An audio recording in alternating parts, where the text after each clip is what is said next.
baby baby virgin. When I told you that there is nothing like miracle on this planet Earth, you begin to fool yourself. Even anywhere today, you deserve it as a human. I worked 12 million naira. Agwa amonu. Na-enwe onye dara ngwụrọ polisi. Don't worry no nchani na-ejeru na kenwa baby virgin ngo okpala receive a single Helen. And today I am backing it up with 12 million.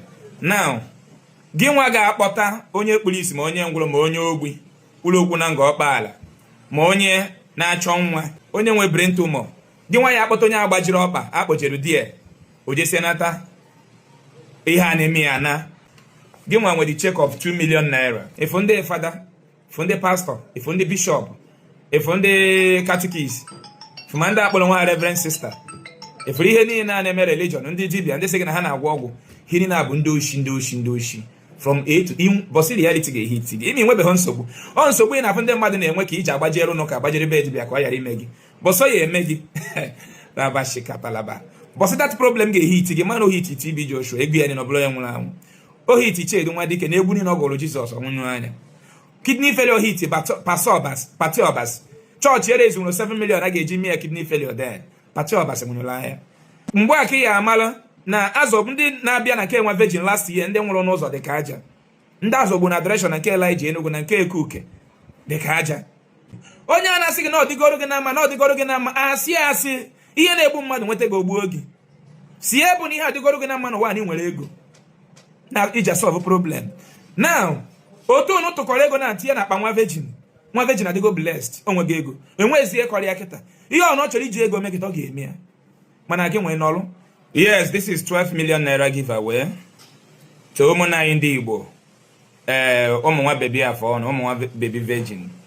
When I told you that there is nothing like miracle on this planet Earth, you begin to fool yourself. Even anywhere today, you deserve it as a human. Ndocha nwere times 20. It's not a miracle. You worked for it. It happens to you because you are a human. Neighbor, governor, senator.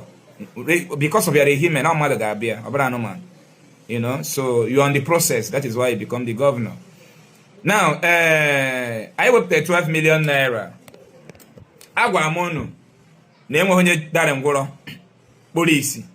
Nwere cancer, kidney failure, liver failure, hole in the heart, brain tumor, ndị gbajiri ọkpa, ndị nwere dislocation, ndị nwere accident ndị gbajiri ọkpa. Onye nwere intestinal obstruction, nwanyị na-achọ nwa, nwoke nwere low count, you know, ndị nwere eye glaucoma, kpugolisi, ndị nwere eze mgbu, ndị nwere appendix, ndị nwere hernia, na o nwere unu nche niile jeru na nke nwa baby virgin ngo ọkpala receive a single Helen. And today I am backing it up with 12 million.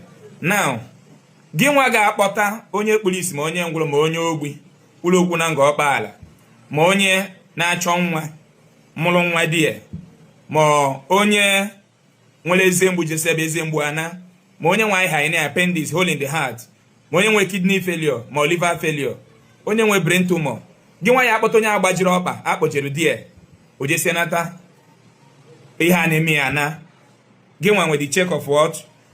Ginwa with the check of 2 million naira. Na your own check. They go the check.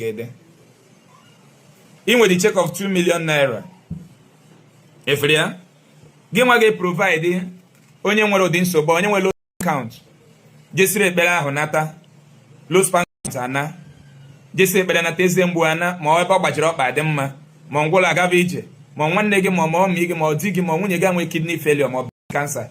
Ijese nga ọkpala nata nya bụ ọya vanish ọ dị ọzọ ya na-alụ. Gị nwa ga-akpọta akpọta nwere 2 million. This is the check. Cheta na federal government be against of fake check. So come with your evidence and they take your money. Refusing to give you the money, you can go and sue me. Understand? Now,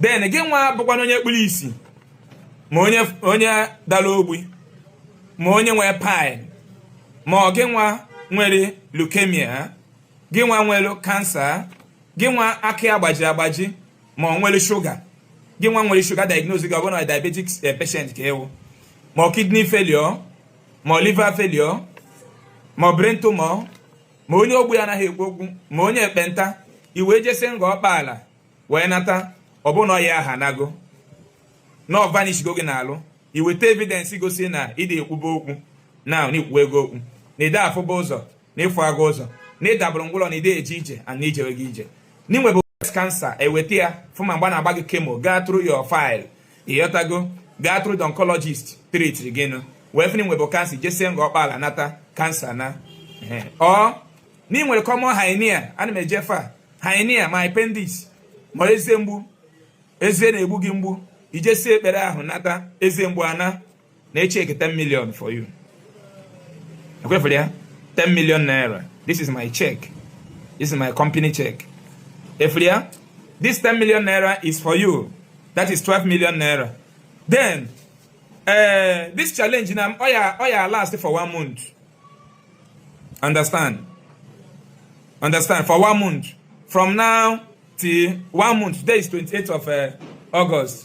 26th of August till 26th of September for 1 month. Deregaba. Okay, last for 1 month. Now, Wetonya Keta, come and be a millionaire. You don't need to pray anymore. You can never issue or show any fake check. If you try it, if they report you to the federal government, they will get you arrested. That is why I'm sorry again. I'm not in the business. Kawara na tia check. Now, what am I saying? People be criminals. If on the father, if on the pastor, if on the bishop, if on the catechist, if on the reverend sister, if we hear na religion, and they say na hana wago, hini na bundoshi from A to E. Bossy reality get hit. I mean, webe honsobu. Honsobu ina funde madu ne enwe ki ija bajero no ka bajere bed bi akwa yari megi. Bosso ye megi. Rabashi katalaba. But that problem get hit, the man who hit TB Joshua, again in a blow young. Oh, hit each other, one dick and a winning or Jesus or one. Kidney failure hit, Patiobas. Church here is 7 million. I gave me a kidney failure then. Patiobas and liar. A yet ago. Mwaki Amala, na Azobundi Nabiana came one virgin last year and then one knows of the Kaja. Ndazo buna direction and Kelly Jane and K Cookie. The Kaja. Then when he had Nabia free. Everything will procedure. And what onye na achogi, and what onye na acho. Only in okiti, when any power hidden anywhere, here, Jecho Mad, Career practical, or this say Tironia boys, city onya here. Or he made the Ronia business practical. And when on all war when they are war, may bury Kamado, show up on mad way problem. And when you know one way power, it stop your progress, your business apart from government. On a mother be a mayor practical, be a more shop go. Understand? Or when you actually go give Sonia Ejekwana, it is done practical. Monwe eberi ga-ekpe ogwe ga-agwọ ka mmadụ ya baalụ unless me were poison tiele mmadụ na ihe dị ka acid sniper onye ahụ eri ozugbo instantly enwere ihe dị ka na mmadụ ga-eme nwaanyị ọ yara ịmụta nwa asị na winch no ihe na-eri ya nwa n'afọ no. A lot of you digging with low count, a lot of you will obey some dirty digging in your womb infection.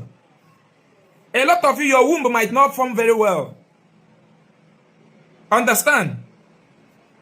Meet doctor na afọ maka gịnị akpa nwa ọ bụ na gị na di gị enweghị nwa na emekwana IVF agbaghị na inwe ike ime ofelo then agakwa more investigation mana cause o ji fail mekwa ịnidere ego ihe niile dị na abịa ego enwe ndị mere 5 times before or work depending ka organs mmadụ dị when ndị ya eme ya once or work ọ ebe akụ na afụsị na ọ mere akụ na mma nkechi eme na 4 times na ọ mana nke gị gara once. That is life. That is your health condition. Your own works straight once because of your health condition. I want a health condition, okay, get a man, maybe 5 times before work. Or what the due process. And when you carry governor on your state.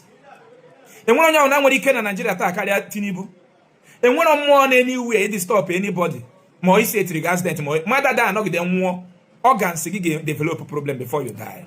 And when power we make you organs develop a problem or not possible. Unejezi n'ụka, unejezi na wọgwụ, ihe niile na-awayo. Ọ da arụ ọrụ. Gọọmenti kpalaga ka mana ihe niile na-eme rubbish.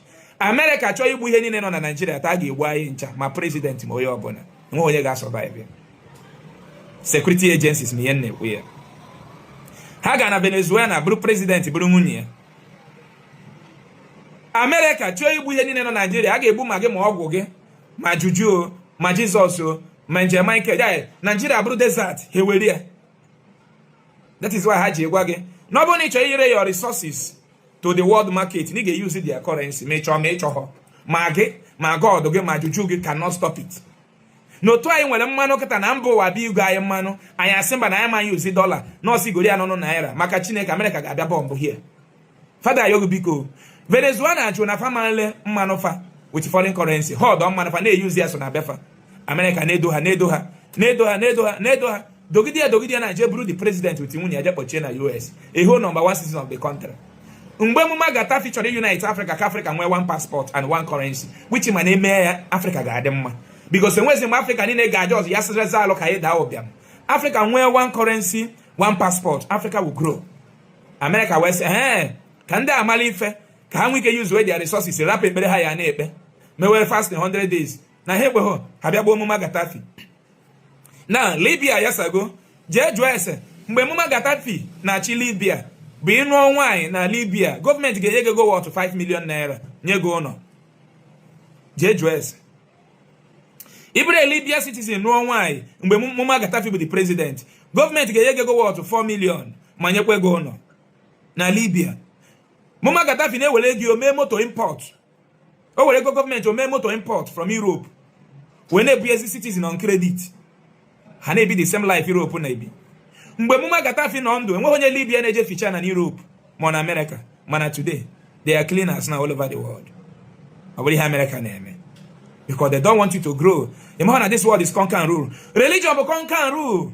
Onye a na-asị gị na ọdịgoro gị na mma asị ihe na-egbu mmadụ nweta gị ogbuo gị si ebu na ihe adịgoro gị na mma n'ụwa anyị nwere ego na iji solve problem.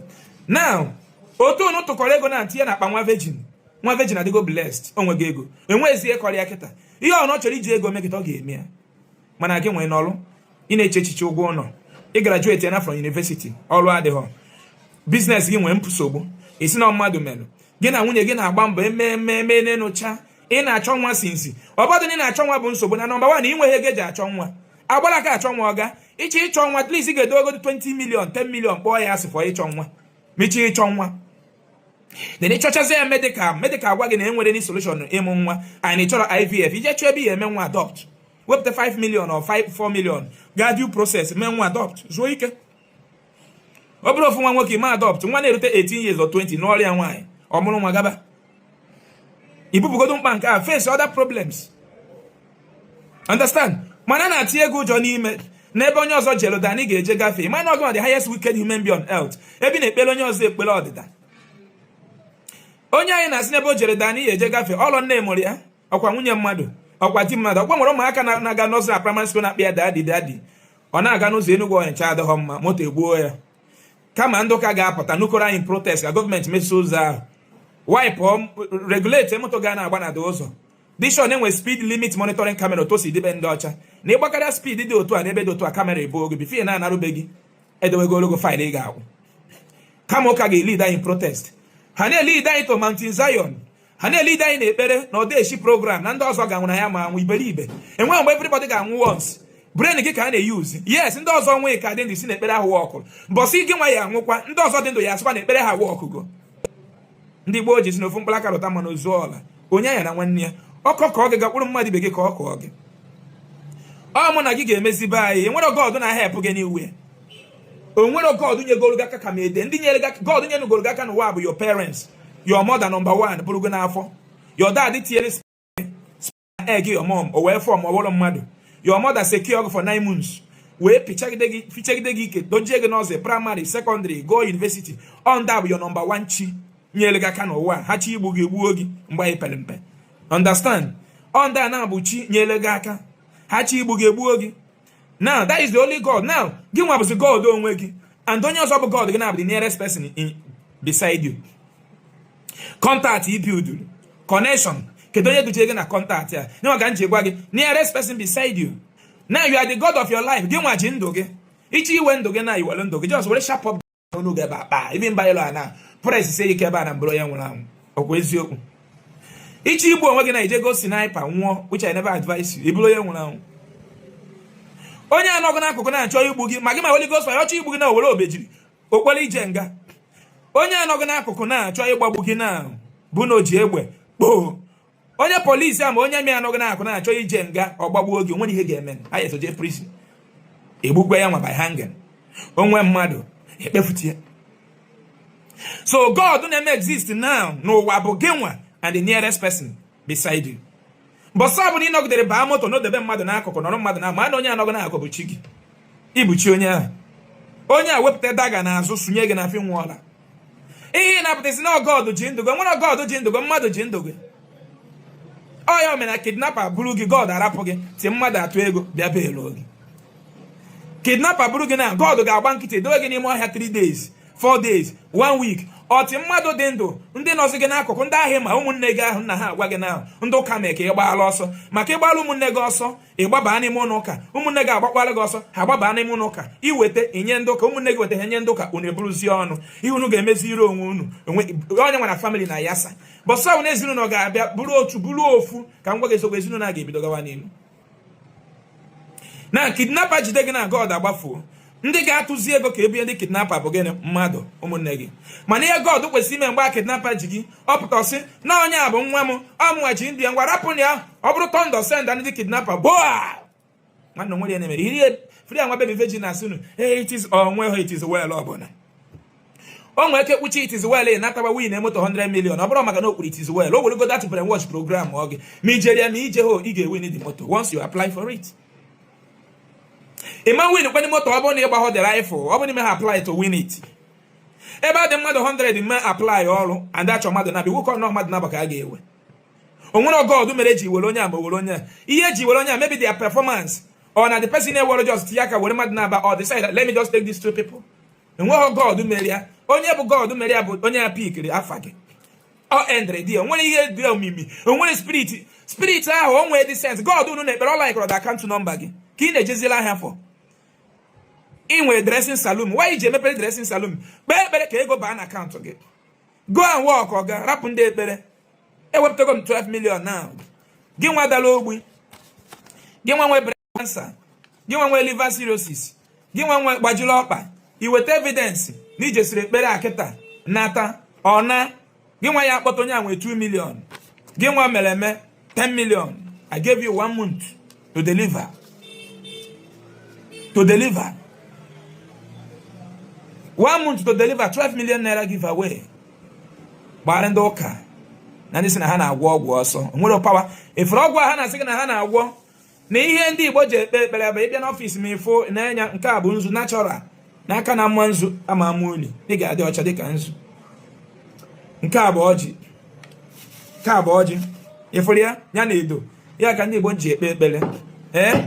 Onye ọbụla bụ weta akwa okebi akwa red kechesi gị no nwere something ọgwụ a ga-alụ asị mana ndị ụka ga na-epressure unu na ọgwụ a na-alụ ọrụ ofu ndị ụka ya asịkwa gị na ike adịrọ n'ọgwụ ofu ndị ụka ya asịkwa gị every spirit of ọgwụ agwụrụ agwọ na bụ na Holy Ghost fire ihe ike adịrọ ka ị na Holy Ghost fire ike adịghọ na Holy Ghost fire ike adịghọ na Jizọs ike adịghọ n'ọgwụ isikwa na ị nwere ike bịa tụọ m challenge n'ịbụ dibịa na ị na-agwọ ọgwụ na nwere ọgwụ ya abịa gwọ ọkịta ndị ogbi ma ịfụ ọm ya ndị a na-ana tinye date and time ka ị bịa mee ya I were nke gị na-abịa nwere nke m ị ga-ejiri ọgwụ na-abịa nwere nke m ejide ọtụmọkpọ nke m and ọtụmọkpọ nke m ga-abụ grounded pepper ka mgbe olu ga-espo ose akwọrọ akwọ ịfụchara ya na m nke gadara m fụ ego ose n'anya ịfụkwa ụzọ 1 week mana ma bụrụ eze akụ reality bụrụ Jizọs na Baịbụl bịa ihe mmejiri 2 by 2 ihe tọgị ichiche babababa fire ọwụ na 19 adara m mpịa gị 2 by 2 n'azụ isi ịdahọ na ana mana ma bụrụ eze akụ na medical doctor na-eje esekpa na-ekpe ekpere a lawyer professors in Africa, here me unu. A professor is to create an idea for their nation to excel.